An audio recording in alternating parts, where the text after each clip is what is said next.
네, 오늘 초아주역 아카데미 2기 수료식, 또 나를 잡아놓으니 결국 수료식이 옵니다. 무계원에서 가슴 설레게 뵀는데 벌써 수료식을 하게 됐고요. 오늘 오픈 강의로 주역과 영성의 비밀이란 주제로 강의를 오픈 강의입니다. 가볍게 들어주시면 좋겠습니다. 시작하겠습니다. 저는 연교라는 아호를 이번에 선생님에게 다시 받았습니다. 자연을 가르치는 사람, 또 자연과 교감하는 사람. 이렇게 해서 연교라는 아호로 다시 새롭게 저의 그 원형 리정에서 치자면 리의 시절을 지금 보내고 있고요. 저의 그 형의 시절은 저는 일본어 통역으로 시작을 했고요. 사회생활을 동시 통역, 순차 통역, 관광 통역 여러 가지로 일본에서 한 10년 정도 생활을 하면서 통역가의 길을 걸었고, 그리고 나서 마케터의 길을 또 한 10년간 걸었던 것 같습니다. 그리고 이 주역과 인연이 됐던 그 시기, 그때 이제 마케팅에서 또 끌어당김의 법칙 마스터로 이전을 하면서 그렇게 활동을 하게 됐고요. 그리고 지금 빅체인저라는 그런 활동을 이제 막 그 리의 시절에 또 인연이 돼서 하게 됐습니다. 현재는 사단법인 한국소상공인 마케팅 협회의 회장직을 맡고 있고요. 더 빅체인지의 대표로 활동을 하고 있습니다. 제가 그 마케팅은 다이렉트 리스폰스 마케팅, 그리고 전략은 란체스터 경영 전략이라는 그 두 가지 축을 가지고 사회생활을 했었습니다. 넘겨주세요. 선생님하고의 그 인연이 된 거는, 제가 비즈노 컨설팅이라는 마케팅과 전략 그 회사를 운영하고 있을 때, 지금 저 뒤에 계시는 가도연 매니저, 이제 저분하고 인연이 돼서 선생님과 알게 됐는데요. 선생님과 인연을 이어준 그 문구가 바로 주역에 있는 이 이계장에 있는 리유유왕 리섭대천.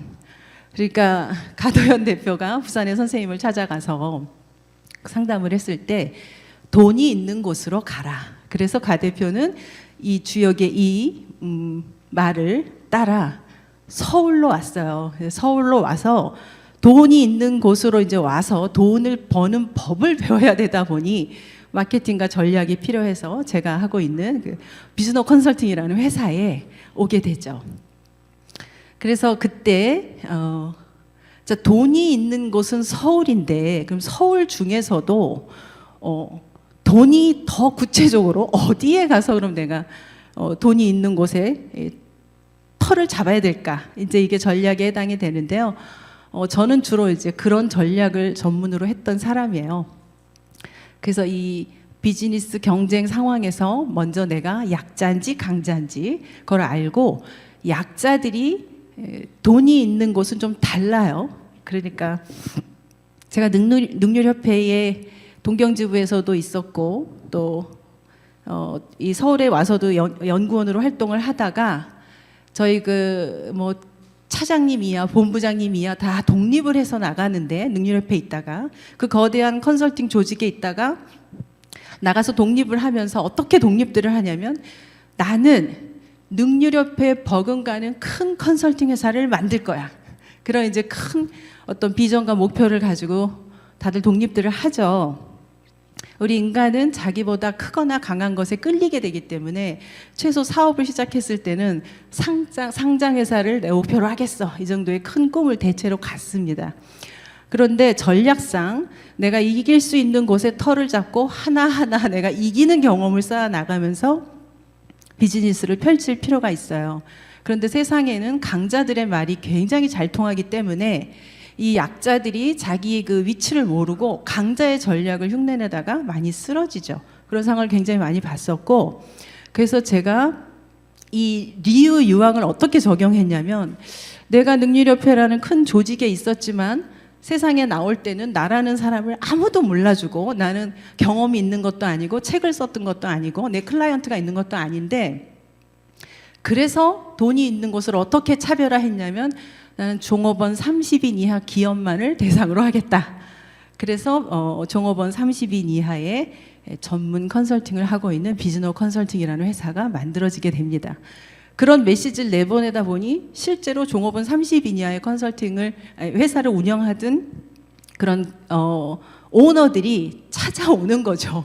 예, 왜냐하면 나는 이런 사람만 나의 고객입니다. 그리고 다른 고객을 다 정리하고 나니 거기에 걸맞는 사람들이 나를 찾기가 쉬웠던 거죠. 그런 식으로 이런 그 리유 이황 이섭대천을 적용을 해봤습니다. 그러면서 마케팅을 제가 참 이런 전략과 마케팅을 굉장히 재밌게 했는데, 마케팅이 왜 재밌냐면 끊임없이 트렌드는 변하고 또 사람의 마음도 변하지만 그 안에 계속해서 변하지 않는 어떤 본질적인 게 있거든요. 근데 지금은 마케팅 트렌드는 무의식 마케팅의 어떤 트렌드로 지금 변해가고 있습니다. 서브컨시어스, 언컨시어스 마케팅 그러는데, 실제로 우리는 그 내 의식대로 뭔가 지금 구매도 하고 움직이고 하지를 못해요. 실제로 그렇습니다. 스탠포드 대학의 마이클 코신스키 교수 팀이 빅데이터로 예측을 했어요. 상당히 정확한 정확도로 그 사람이 어떤 사람인지를 SNS에 좋아요 10개를 누르면 직장 동료 수준으로 그 사람에 대해서 알 수가 있고, 70개 분석하면 친구 수준 이상으로 그 사람에 대해서 알 수가 있고, 150개 이상을 분석을 해보면 부모 수준, 250개 이상을 분석을 하니까 배우자 이상으로 분석을 굉장히 정확하게 해낸다 이거죠. 그래서 그 우리가 인간의 어떤 생각이나 감정이나 학습이 내가 의식한 것 같지만 사실은 보이지 않는 무의식의 영역에서 굉장히 많이 좌우를 합니다. 뭐 이런 게 있어요. 지금 왜 넷플릭스를 쉬는 날 한 편만 보려고 틀었는데 하루 종일 봤다 이러는 얘기 굉장히 많이 하시거든요. 왜 그럴까요? 재밌어서? 거기에는 우리가 하루 종일 거부할 수 없게 그냥 계속 따라갈 수 있도록 어떤 무의식을 건드리는 영역들이 있거든요. 그런 장치들이 자동으로 플레이가 돼요. 그냥 가만히 있으면 다음 화가 자동 재생이 된단 말이죠. 그러니까 나는 그냥 나도 모르게 그걸 계속 보게 되는 거예요. 앞으로는 더욱더 우리의 이 보이지 않는 무의식의 영역까지도, 마케팅뿐만 아니라 뭐 의술부터 뭐 과학의 기술부터, 그래서 내가 내 힘으로 온전하게 내 의지대로 뭔가 생각하고 쇼핑하고 하기가 쉽지 않은 그런 시대로 가거든요. 실제로 아마 유튜브 영상을 어떤 것들을 검색하시는지 이렇게 제가 핸드폰만 이렇게 보잖아요. 그럼 이분이 어떤 관심이 있고, 그죠? 어떤 정보에 지금 노출이 돼 있고, 이런 것들을 다 우리가 파악해 볼 수가 있죠. 그리고 또 내가 이런 생각을 가지고 뭐 검색해야지 하고 했다가 최근에 영상이 계속 뭐가 올라와서 유튜브의 그 알고리즘에 의해서 어떻게 알았는지 계속 뭔가 나의 무의식을 자극하는 정보들이 계속 뜨다가 나중에 보면 내가 원래 처음에 뭘 검색하려고 했지? 그런 미로에 빠지기도 하고, 우린 그런 시대를 삽니다. 그래서 우리가 나의 의식과 무의식을 인지하고 의식하지 않으면 앞으로 정말 나답게 살아지기가 힘들어져요. 왜냐하면 정보가 옛날에는 선택을 할 게 몇 개 안 돼요. 그래서 좋은 정보든 나쁜 정보든 그래도 내가 노출이 되는데, 이제는 어떻게 되냐면 내 의식의 크기 이상으로 정보를 접할 수가 없습니다. 그러니까 늘 보던 정보는 그냥 그 세상 안에서 좁게 노출될 수밖에 없는 거죠. 그래서 이 잠재의식의 영역까지 지금 우리는 노출이 돼 있고, 내가 나의 그 잠재의식을 의식하고 활용을 해야 되는 그런 시대로 가고 있죠. 그래서 잠재의식은 어떤 거냐면, 뭐 이미 프로이트가 그 잠재의식이라는 거를 20세기 초에 어떤 그 인간의 정신 구조 안에 막연하게 여겼던 어떤 부분을 잠재의식 뭐 이렇게 이제 명칭도 하고 찾게 되는데, 한마디로 잠재의식은 뭐냐면 수면 아래에 숨어 있는 의식이에요. 그러니까 내가 지금 현재 의식하지 못하는 어떤 뇌의 일부분이라는 거예요. 그러니까 의식이 안 돼요.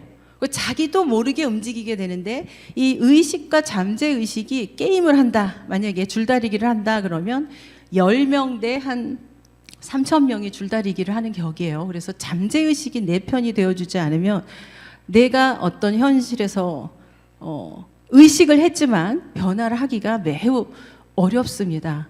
그러니까 이런 거죠.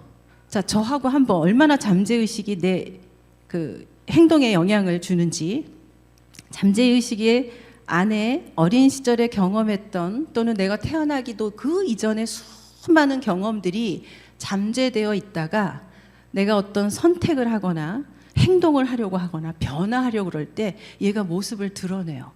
그래서 그 전에 경험했던 그 경험 플러스 감정이 세트로 들어있다가 굉장히 불안한 감정을 일으킨다던가 우울하게 한다던가 뭐 이런 그 자극을 주죠.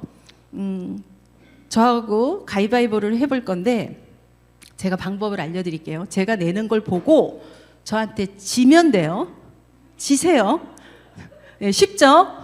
가위바위보. 지세요. 가위바위보. 지라고. 보. 예. 쉽지 않죠? 왜? 예, 우리의 가위바위보 게임은 늘 이기고 같이 내고 룰도 알았고 충분히 시간도 들였는데도 지금 몸에서 굉장히 반항을 하잖아요. 저항을 한단 말이죠. 우리 잠재의식은 그래요. 내가 뭔가 새롭게 변화해야지.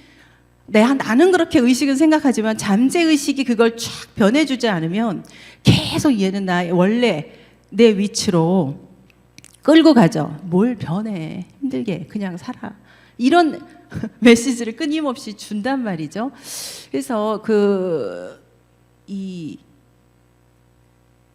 왜 우리가 어린 애들한테 어른들 흉내 내봐라 그러면 다 따라 하거든요. 장애인의 모습도 애들은 아무 거리낌 없이 흉내를 내요. 근데 벌써 나이가 어느 정도 되면 그 흉내를 못 내요. 왜 그럴까요? 그것도 이제 우리 지금 이 사회와 지식화된 어떤 그 감정들이 세트가 돼 있어서 그러거든요. 그래서 우리가 그 점점 눈에 보이지 않는 잠재의식의 시대로, 무의식이라고도 하고 그런 시대로 흘러가고 있기 때문에 오늘 제가 그 주역과 영성 그리고 잠재의식 끌어당김 이 주제로 짧게 이야기를 좀 더 이어가 보겠습니다. 잠재의식은 아까 쓰지 않는 이 뇌 97% 정도에 해당이 된다고 해요. 그러니까 우리가 왜 뇌를 100% 안 쓰고 얼마 안 쓴다 하는데 저는 사실 이게 핑계 아닐까? 진짜 이거밖에 안 써? 풀로 쓰는 거 아니야? 이런 생각도 해보지만 어쨌든 인간이 뇌를 풀로 쓰게 되면 어떻게 될까에 대한 게 영화 루시라는 거에서 루시라는 영화 아마 보신 분 인간이 뇌를 100%다 쓰게 되니까 그냥 다 연결되고 자연과 하나가 돼서 사라져버리거든요. 이 물체 자체가 무의식의 영역에서는 충분히 그럴 수도 있겠다라고 예측을 하면서 잠재의식은 좀 특징이 있어요. 몇 가지. 옳다, 그르다, 맞다, 뭐 틀리다 이런 구별이 없어요. 우리는 의식은 끊임없이 판단하거든요. 그래서 누가 뭐라고 하면 그 얘기를 듣고 저 사람이 뭐 때문에 저런 얘기를 했을까 나름 계속 판단하고 비교하고 분석하고 이게 우리 현재 의식 안에 있는 에고의 영역에서 그래요. 그게 강할수록 잠재의식은 안 움직여요. 그러니까 잠재의식을 우리 왜 주역에서 선생님이 몽회장을 할 때 동몽구와 비하구 동몽 얘기하거든요.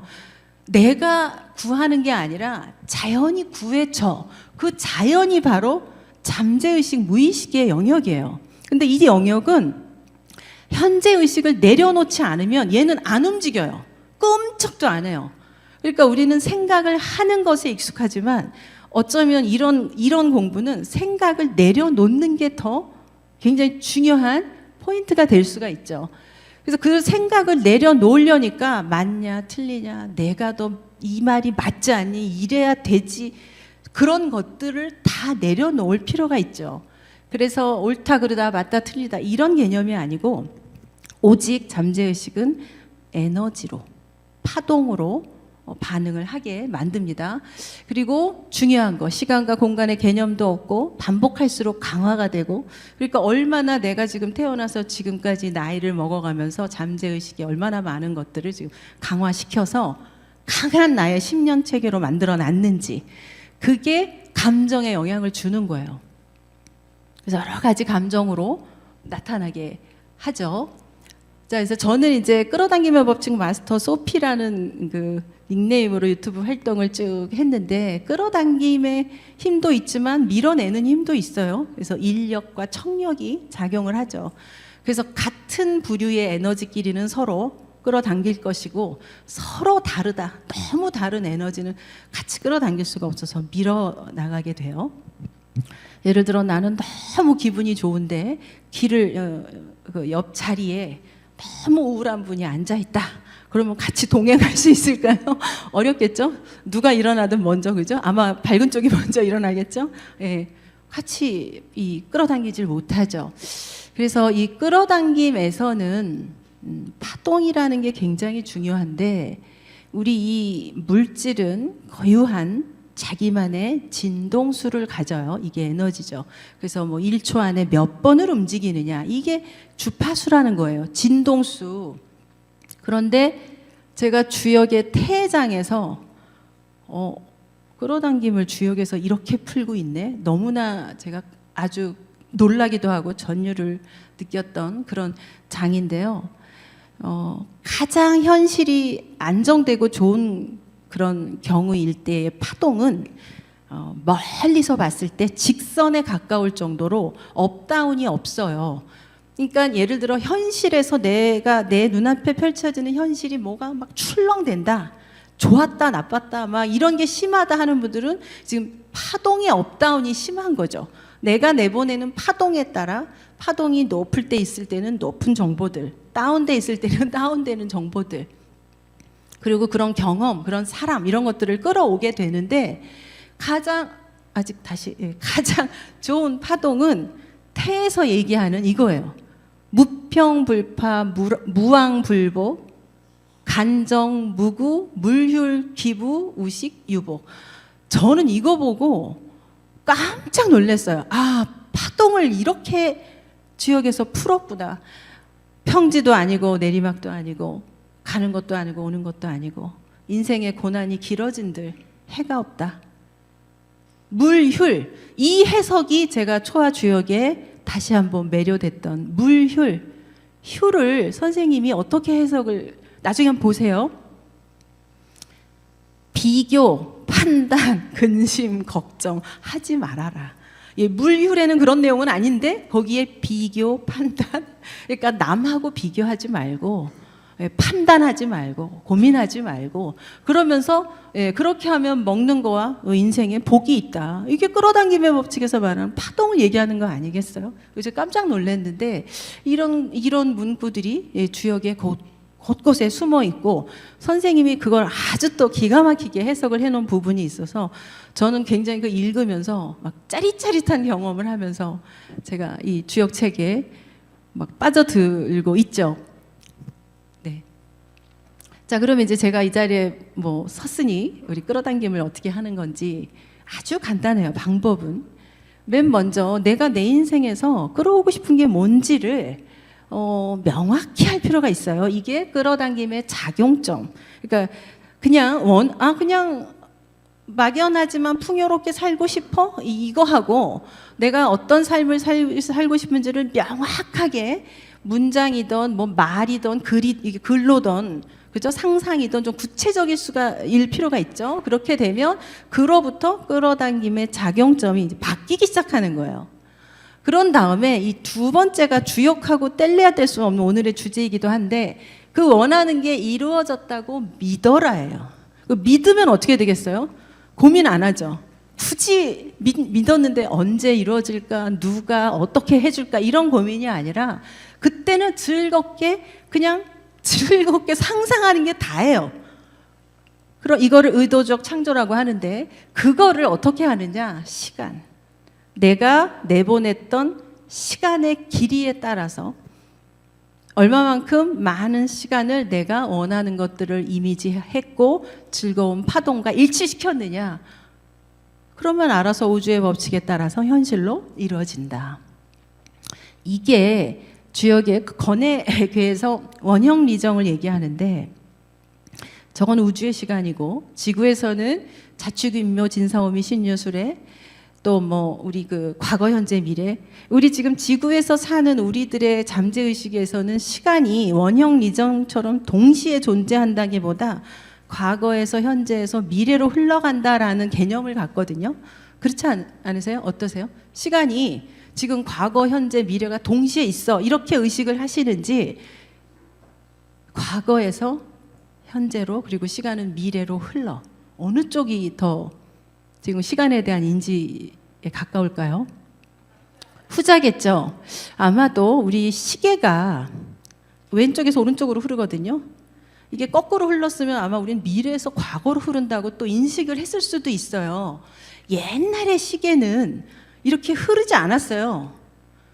그 옛날에 주역이 써졌을 때는 시계가 없었을 테니까 시간을 굉장히 우주적인 시점에서 봤을 거라고 저는 생각을 하는데, 왜 우리 뭐 해시계, 그다음에 물시계, 자경로 이런 거는 소리로 시간을 알았잖아요. 이 지금의 이런 시계로 우리가 현대인처럼 시간의 개념을 좌에서 우로 계속 체각체각 흘러간다라고 인식을 하지 않았을 그때에는 그냥 우주의 시간, 지구의 시간 별 차이 없이 생각했을 거란 말이죠. 이 원형 리정은 지금 이 순간에 동시에 존재해요. 그러니까 끌어당기면 특히 그래요. 내가 어떤 거를 원하는 거를 생각했어. 그 다음에 즐겁게 상상했어. 끌어와줬어. 끝. 이뤘어. 또 생각하고 즐겁게 상상하고 행동하고 이루고. 그게 그냥 지금 이 순간에 내가 어디에 파동을 맞추느냐. 그러니까 뇌는 잘 아시겠지만 상상을 한 거나 현실이나 구별을 못 한다고 하잖아요. 못 하잖아요. 분명히 나는 지금 이루어지지 않았는데, 부족한데, 이걸 봐도, 그냥 내가 상상한 걸 봐도 뇌는 똑같다는 거예요. 그러니까 끌어당김은 사실 여기 믿음 이게 제일 중요한데, 주역에서 제가 이거를 발견하고 또 한 번 참 재미도 있고 운명인가 이런 생각도 합니다. 주역의 유부라는 말이 64개 중에 총 17장에 나와요.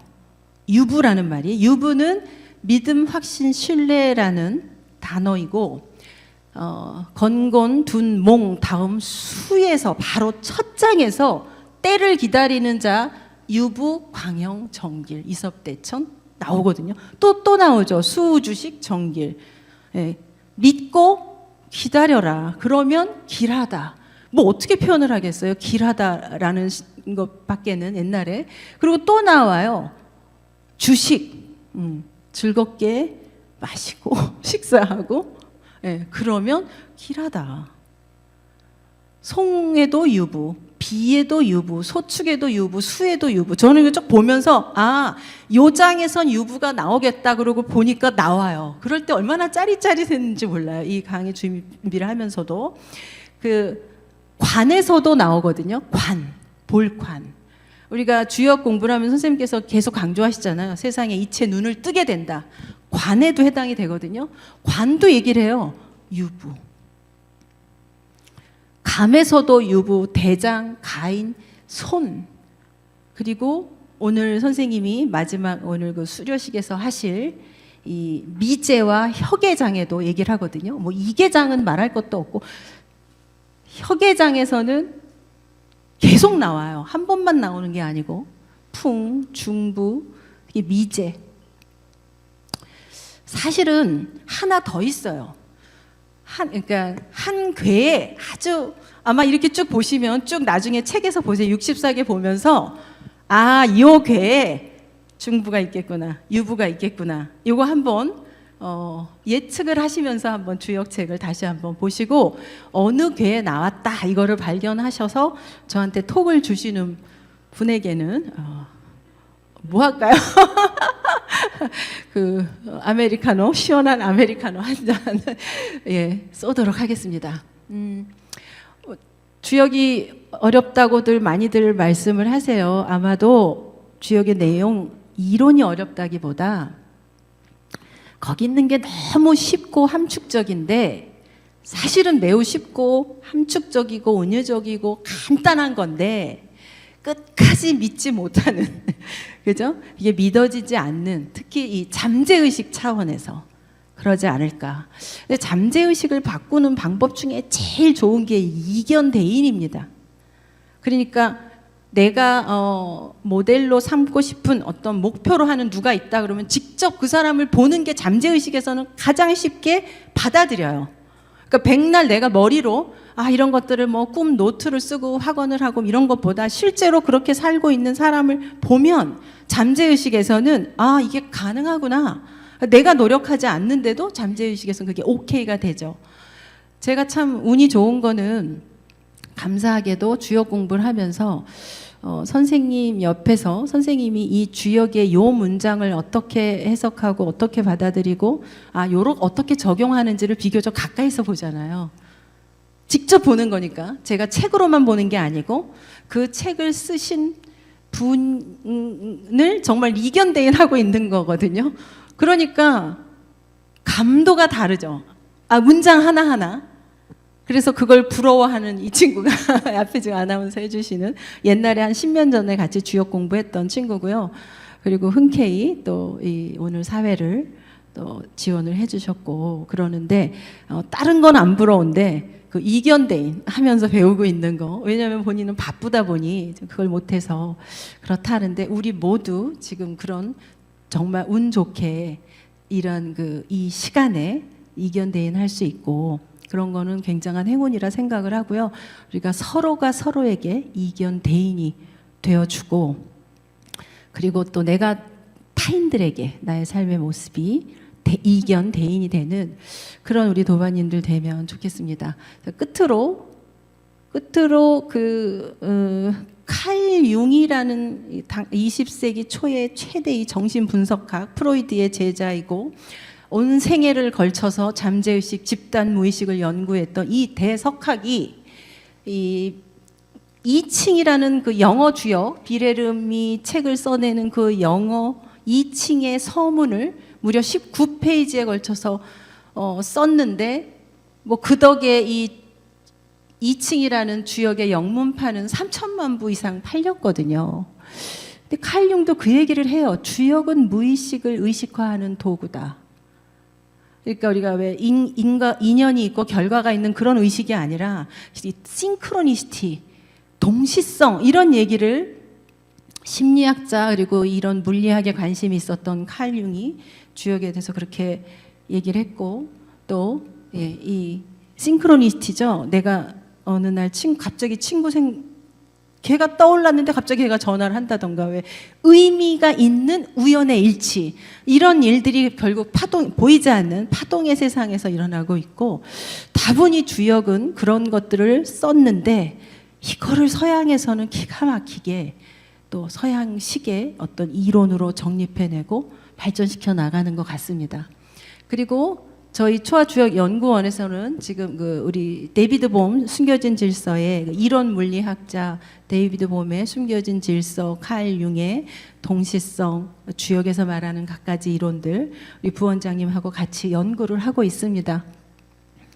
이게 다 의식, 무의식 또는 물질, 비물질의 영역을 쪼개고 다 들어가 보면 결국 하나로 연결되어 있다. 그것은 어떤 우리 눈에 보이지 않지만 어떠한 질서로 인해서 서로 다 원리스 연결되어 있다. 이런 것들이 점점 증명이 되어가고 있고 저희 지금 그래서 초아주역도 우리의 의식을 지금 이 시점에 지구에 살고 있지만 우리의 의식을 우주로 펼치는 그럴 시대도 됐고 이 가치 있는 주역을 또 세계 최고의 자리에 올릴 수 있을 때까지 초아주역연구원이 그 일을 시작해 보려고 합니다. 우리 도반님들의 아낌없는 응원, 격려 그리고 지혜 함께 나눠주시면서 그 길을 함께 걸어가고 싶습니다. 오늘 강의 들어주셔서 고맙습니다. 마치겠습니다. 감사합니다.